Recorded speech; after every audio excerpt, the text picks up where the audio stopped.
Israel tenta confirmar se o secretário do Hezbollah foi morto em um novo ataque de Israel em Beirute. Agora há pouco estávamos em contato, Américo Martins, com a CNN Internacional. Ainda sem essa informação, se confirmada a morte desse líder, o conflito tende, eu imagino, aí para níveis inimagináveis de tensão. Pois é, Tainá, isso elevaria muito a tensão entre os dois lados, entre o Hezbollah e as forças de defesa de Israel. Vamos relembrar aí que informações que nós já temos.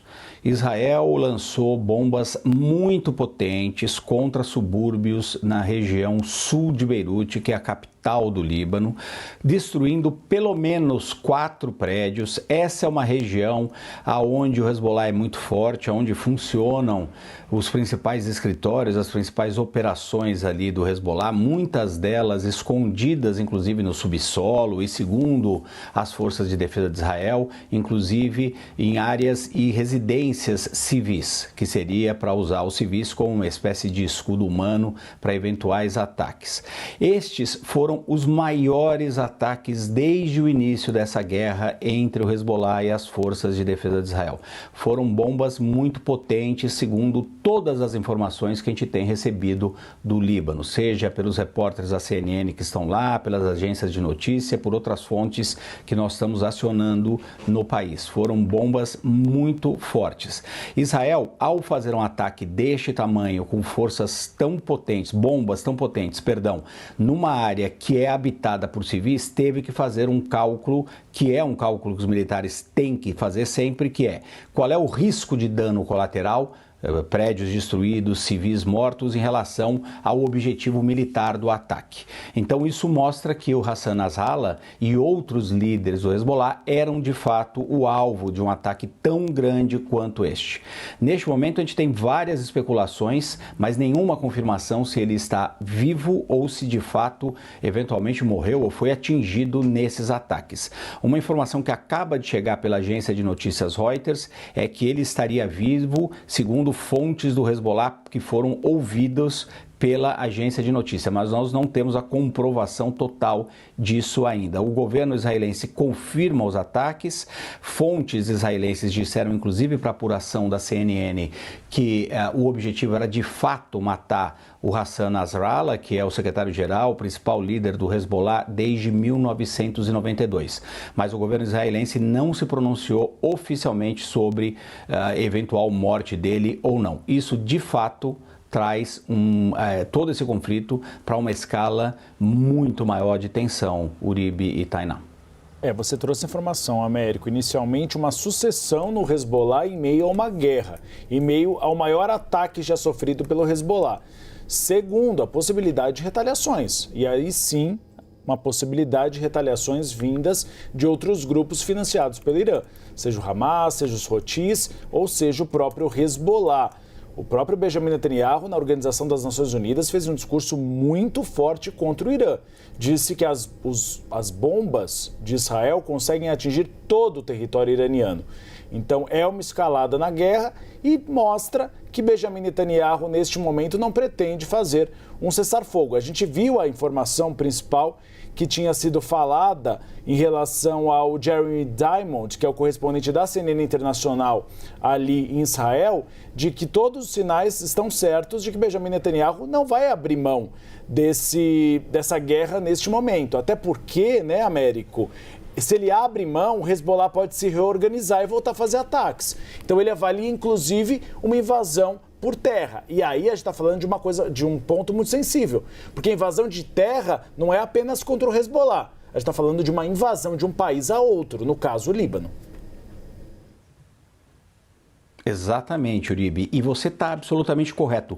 A estratégia militar de Israel, neste momento, é pressionar ainda mais o Hezbollah. É colocar de lado qualquer tentativa de cessar-fogo, qualquer tentativa de negociação, Por que eles estão atrás exatamente dessa estratégia, Uribe? Porque eles estão percebendo que o Hezbollah está desorganizado. Desde que começaram os ataques, desde que aqueles pagers explodiram, também aqueles walkie-talkies que mataram centenas de pessoas, deixaram milhares feridas, inclusive muitas crianças, no Líbano, desde aquele momento o Hezbollah está num certo estado de confusão interna, inclusive porque não consegue se comunicar com a mesma efetividade que fazia antes. Então, o governo israelense está percebendo isso. Obviamente, o Hezbollah continua tendo capacidade de disparar mísseis contra o norte de Israel, disparou esta semana um míssil balístico contra Tel Aviv, cujo alvo seria a sede do serviço de espionagem israelense, o Mossad.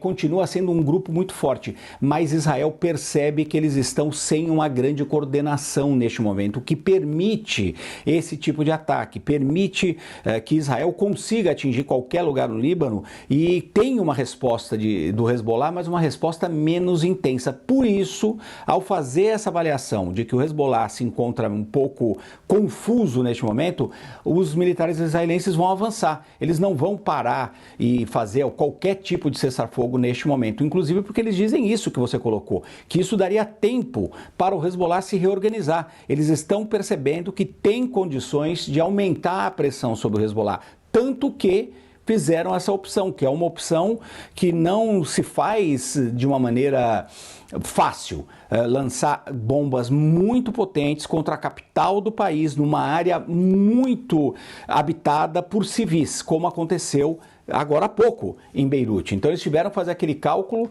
imaginaram ou têm informações de que o Nasrallah, que é o chefe político do Hezbollah, estava por ali e não tiveram dúvidas. Lançaram essas bombas nos ataques mais pesados dessa guerra e os ataques mais pesados na capital do Líbano em muitos anos. Américo, vamos atualizar também a nossa audiência com as informações sobre esse ataque recente, agora registrado no sul de Beirute, com vários edifícios destruídos. A nossa produção vai munindo a gente de informações que chegam a todo momento e a gente vai conseguindo entender a dimensão desse conflito, ou pelo menos para onde ele caminha, ainda sem a confirmação sobre a morte desse líder do Hezbollah. Isso em aberto, o que pode escalar ainda mais a situação local. Vários prédios foram destruídos nos subúrbios ao sul de Beirute, depois desses vários ataques de Israel na capital libanesa hoje. Essa informação é da agência de notícias estatal do país, que chega até a CNN. Vários vídeos foram postados nas redes sociais agora há pouco, mostrando grandes nuvens de fumaça preta subindo no ar depois do ataque. Um vídeo, por exemplo, mostra várias grandes explosões consecutivas ao longo de vários edifícios, prédios, sugerindo que as forças de Israel dispararam contra vários alvos. Os edifícios visados parecem ter sido reduzidos a escombros, ou seja, viraram nada, em imagens que estão sendo compartilhadas por alguns vizinhos, com socorristas, vistos inclusive chegando a pé até o local, ou os locais, né, melhor dizendo, dos ataques. Essa área afetada pelos ataques parecia ser consideravelmente maior do que ataques anteriores de Israel em Beirute. E a Cruz Vermelha Libanesa também traz informação, atualiza a gente com informações de o envio de 10 das suas equipes para os subúrbios ao sul, depois desse ataque registrado.